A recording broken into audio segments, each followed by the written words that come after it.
En los últimos años de la Segunda Guerra Mundial, los cielos de Tokio eran un escenario cargado de tensión y de humo. Japón, que al inicio del conflicto había demostrado una superioridad aérea impresionante con sus cazas Mitsubishi Zero, veía cómo su dominio en el aire se tambaleaba poco a poco. Durante mucho tiempo, los pilotos japoneses confiaron en que sus aviones y su entrenamiento eran suficientes para mantener alejados a los bombarderos enemigos. Pero lo que no esperaban era la llegada de un caza que cambiaría por completo el curso de la guerra en el Pacífico, el P-51 Mustang. Antes de la llegada de este avión, los pilotos japoneses estaban convencidos de que los Zero eran invencibles en los cielos. Su maniobrabilidad, ligereza y capacidad para girar con rapidez lo habían convertido en un símbolo del poderío japonés. En los primeros años del conflicto, el Zero era temido tanto por los pilotos estadounidenses como por los británicos. Sin embargo, con el paso del tiempo, la balanza comenzó a inclinarse en contra de Japón. La industria militar estadounidense crecía a un ritmo imparable y la innovación tecnológica estaba a punto de dar un golpe de gracia en el campo de batalla. Tokio era una ciudad que se preparaba para lo peor. El temor a los bombardeos estaba presente en cada esquina, y aunque la población confiaba en la protección de su fuerza aérea, los rumores de que Estados Unidos estaba desarrollando cazas más veloces y letales comenzaban a extenderse. Los japoneses sabían que el cielo podía volverse en su contra en cualquier momento, pero lo que no podían imaginar era la magnitud de la tormenta que se acercaba. Los pilotos japoneses entrenaban con disciplina y orgullo. Desde su perspectiva, luchar contra Estados Unidos era un desafío honorable, una oportunidad de demostrar que su nación no se rendiría jamás. Muchos de ellos habían jurado dar la vida antes que permitir que los bombarderos enemigos alcanzaran la capital imperial. Y hasta ese momento, habían logrado resistir. Pero las cosas estaban a punto de cambiar de una forma que los dejaría atónitos. En Estados Unidos, mientras tanto, se desarrollaba en silencio un arma que parecía salida de un futuro distante. El P-51 Mustang no era un avión más. Nació como un proyecto rápido, casi improvisado, para responder a la necesidad de cazas de largo alcance que pudieran escoltar a los bombarderos en sus misiones más peligrosas. Lo que comenzó como un diseño provisional terminó convirtiéndose en una de las joyas de la aviación militar. Con la incorporación del motor Rolls-Royce Merlin, el Mustang alcanzó velocidades y alturas que superaban todo lo que los japoneses conocían hasta ese momento. El contraste entre la confianza japonesa y la innovación estadounidense era cada vez más evidente. Japón se aferraba a la gloria pasada de su Zero, mientras que Estados Unidos apostaba por la tecnología más avanzada para asegurarse la victoria. Era una cuestión de tiempo antes de que ambos mundos colisionaran en los cielos de Tokio. Los primeros informes sobre el Mustang que llegaron a los mandos japoneses fueron recibidos con escepticismo. Algunos creían que se trataba de propaganda enemiga, exageraciones destinadas a sembrar miedo. Otros pensaban que, incluso si existía un avión así, los pilotos japoneses, con su destreza y disciplina, serían capaces de enfrentarlo. Pero esas dudas comenzaron a desvanecerse en cuanto el rugido de los motores del Mustang se escuchó por primera vez sobre la capital japonesa. Imagínate el escenario. Un grupo de pilotos japoneses despega confiado, preparados para enfrentar a los habituales bombarderos pesados de Estados Unidos. El cielo está despejado y la misión parece clara. Pero de pronto, a lo lejos, aparecen unas siluetas que no reconocen. No son los aviones pesados de costumbre, ni tampoco los cazas que solían escoltarlos. Son más rápidos, más elegantes y con una agresividad que no se parece a nada que hayan visto antes. En ese instante, la confianza que había mantenido durante años comienza a tambalearse. Lo que los japoneses no sabían era que estaban presenciando el inicio de un cambio radical en la guerra aérea. El Mustang no solo podía volar más rápido y más alto, sino que también contaba con un alcance que le permitía escoltar a los bombarderos desde las islas del Pacífico hasta el corazón mismo de Japón. Por primera vez, la capital imperial estaba realmente expuesta. Los próximos meses serían un infierno para la defensa aérea japonesa. Lo que comenzó como una sorpresa se transformaría en un terror constante. El cielo, que antes era un lugar de orgullo y seguridad para los pilotos del imperio, se convertiría en el recordatorio de que una potencia industrial imparable estaba decidida a derribar cada una de sus defensas. Este fue el inicio de un choque que marcaría la historia de la aviación militar. Los orgullosos pilotos japoneses enfrentándose a un enemigo inesperado, un avión que no solo les arrebataba la superioridad aérea, sino que también quebraba su espíritu. El P-51 Mustang estaba a punto de convertirse en una pesadilla recurrente para cualquiera que se atreviera a volar en defensa de Tokio. En 1940, Cuando la guerra ya se extendía por Europa, Estados Unidos aún no había entrado de lleno en el conflicto, pero observaba con atención lo que sucedía al otro lado del Atlántico. Gran Bretaña necesitaba desesperadamente cazas modernos para resistir la presión de la Luftwaffe y buscaba apoyo en donde pudiera encontrarlo. Fue entonces cuando la compañía North American Aviation recibió el encargo de fabricar un avión para los británicos. La idea era producir un diseño rápido, económico y eficaz que pudiera ponerse en servicio en cuestión de meses. Lo que nadie imaginaba es que de ese proyecto improvisado surgiría uno de los cazas más legendarios de la historia, el P-51 Mustang. El primer prototipo voló en octubre de 1940, y aunque su desempeño inicial era aceptable, todavía no estaba al nivel de los mejores cazas europeos. El secreto que transformaría al Mustang en un avión excepcional llegaría más tarde: la incorporación del motor Rolls-Royce Merlin, el mismo que impulsaba al icónico Spitfire británico. Con este motor, el P-51 se convirtió en un depredador de los cielos, capaz de volar más rápido, más alto y durante más tiempo que casi cualquier otra aeronave de la época.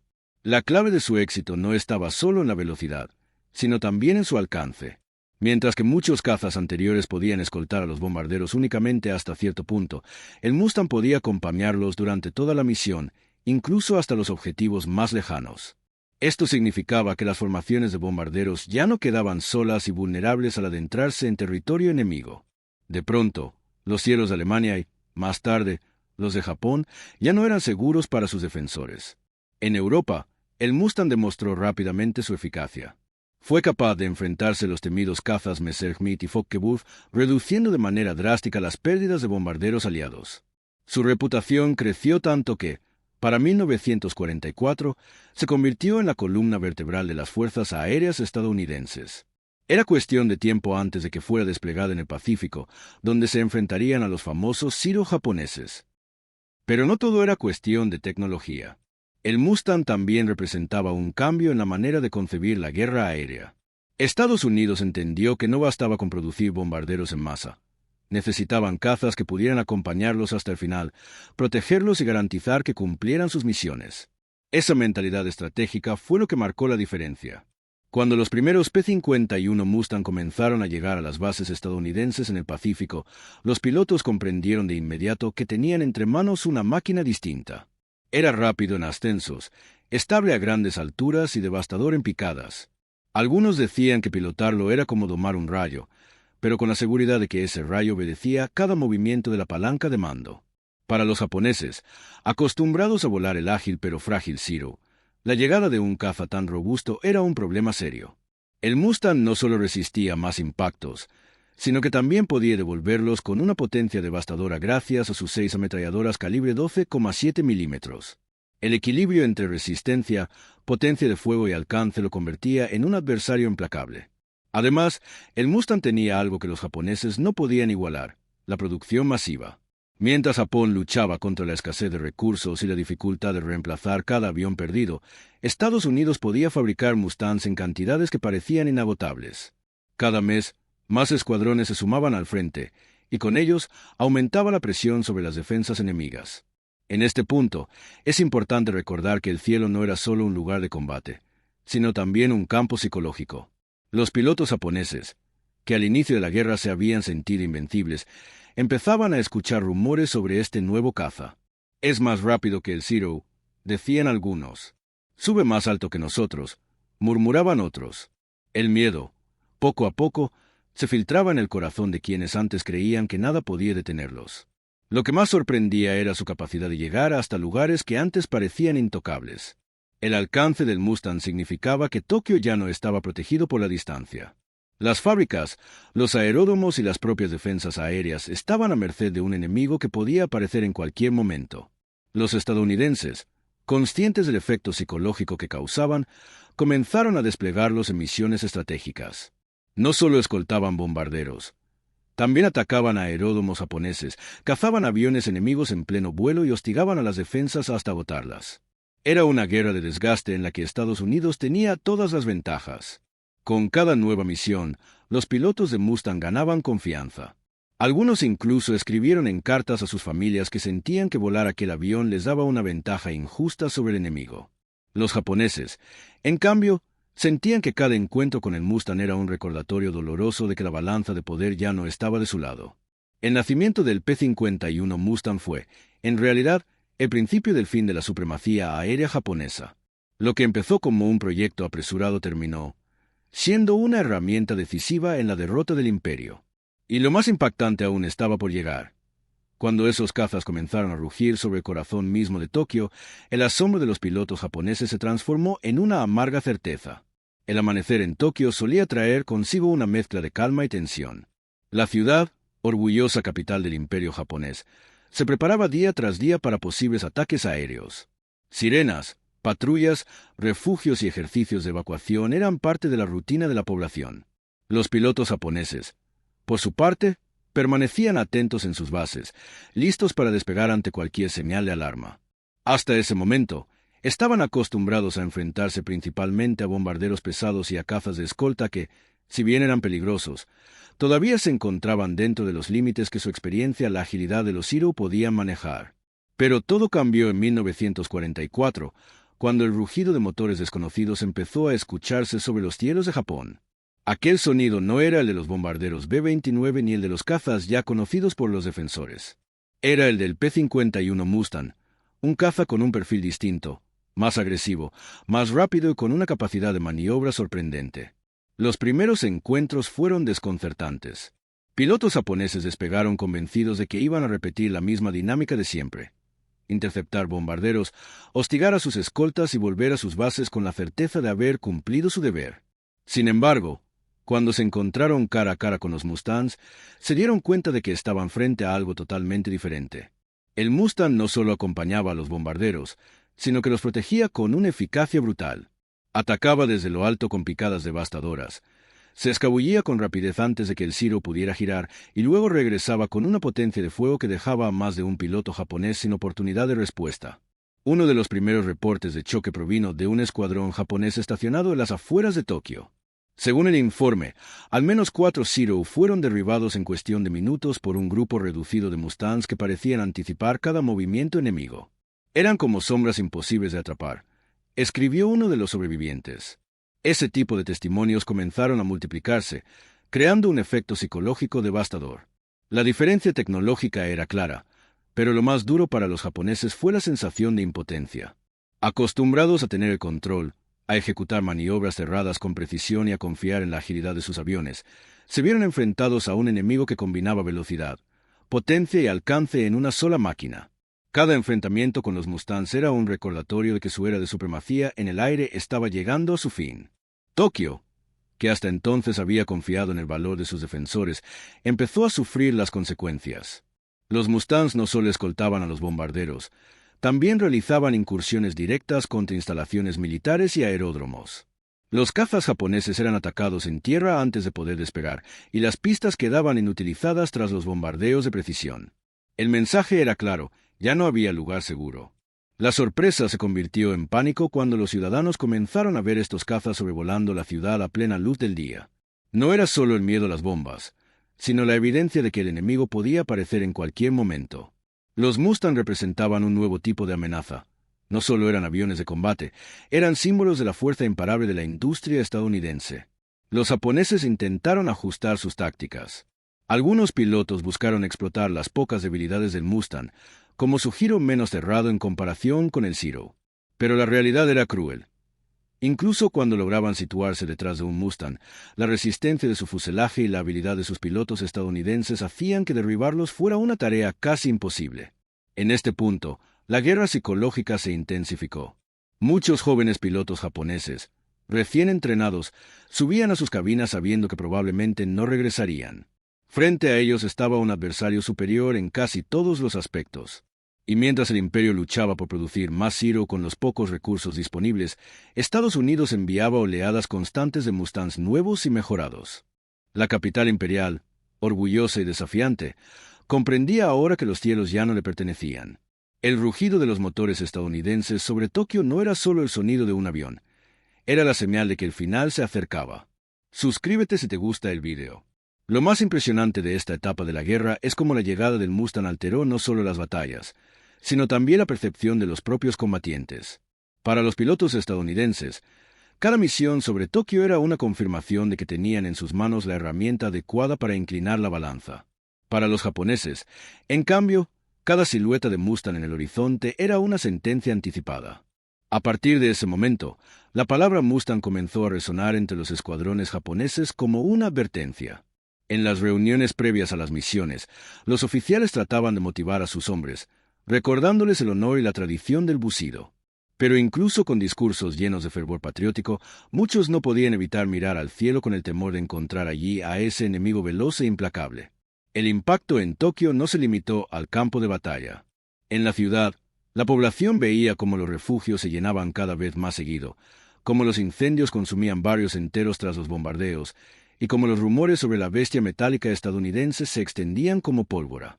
La guerra había llegado a su puerta, y los Mustangs eran el rostro más visible de esa realidad. Lo que al principio fue una sorpresa se transformó en rutina. Y lo más doloroso para los defensores japoneses fue aceptar que, cada vez que sonaban las sirenas, no se preguntaban si los Mustangs aparecerían, sino cuándo lo harían. Esa certeza pesaba más que las propias balas. Los cielos sobre Tokio pronto se convirtieron en el escenario de algunos de los combates aéreos más intensos de toda la guerra. De un lado, los legendarios Zero japoneses, símbolo del orgullo y la tradición del imperio, con su maniobrabilidad incomparable y la valentía de pilotos dispuestos a morir antes que rendirse. Del otro, los recién llegados P-51 Mustang, máquinas modernas, veloces y resistentes, que parecían anunciar el amanecer de una nueva era en la aviación militar. El choque no tardó en producirse. El primer gran enfrentamiento directo ocurrió cuando una formación de Mustangs, escoltando a los bombarderos B-29, fue interceptada por más de 30 Zero. Lo que debía ser una cacería habitual para los japoneses terminó siendo una lección dolorosa. En cuestión de minutos, el cielo se transformó en un torbellino de disparos, virajes cerrados y estelas de humo. Los pilotos japoneses intentaron recurrir a su táctica favorita, el combate cercano. Confiaban en que su capacidad para ejecutar giros cerrados les daría la ventaja como tantas veces antes. Pero el Mustang, aunque no podía igualar del todo la agilidad del Zero en un giro corto, contaba con una velocidad ascendente superior y un motor que le permitía retirarse de un enfrentamiento directo para regresar desde arriba con un ataque demoledor. Esa combinación desconcertó a los japoneses. Uno de los testigos de aquel combate relató que los Mustangs no luchaban como estábamos acostumbrados. No seguían nuestras reglas.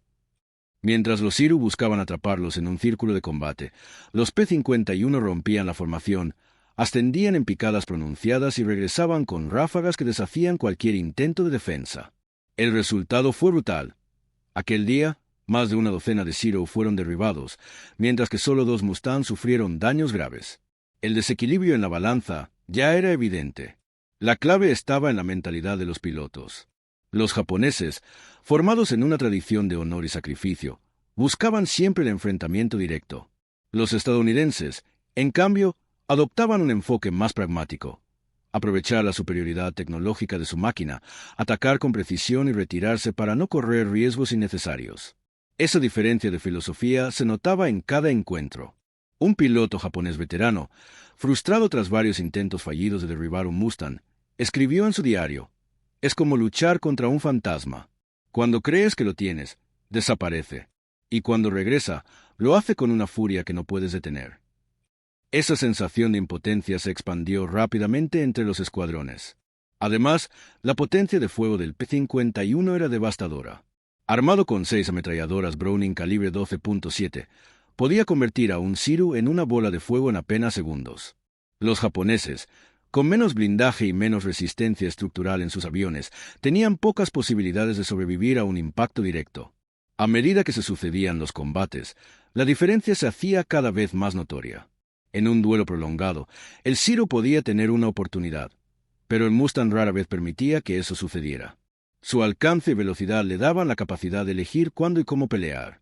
Y cuando un piloto tiene control de esas decisiones, la batalla ya está medio ganada. El duelo Mustang contra Zero no solo fue un choque de aviones, sino también de épocas. Representaba el final del dominio japonés en el aire y el ascenso de una potencia industrial que podía fabricar cazas en masa, mantenerlos en condiciones óptimas y entrenar a miles de pilotos en poco tiempo. Mientras Japón se veía obligado a enviar a jóvenes inexpertos al combate, Estados Unidos desplegaba pilotos cada vez más capacitados y mejor equipados. Lo que en un inicio fue un duelo se convirtió en una masacre progresiva. Cada semana, nuevos informes llegaban a Tokio con la misma conclusión. El Zero ya no era el cazador, ahora era la presa. Y en medio de esa realidad, los cielos se convirtieron en un escenario donde cada encuentro era más desesperado que el anterior.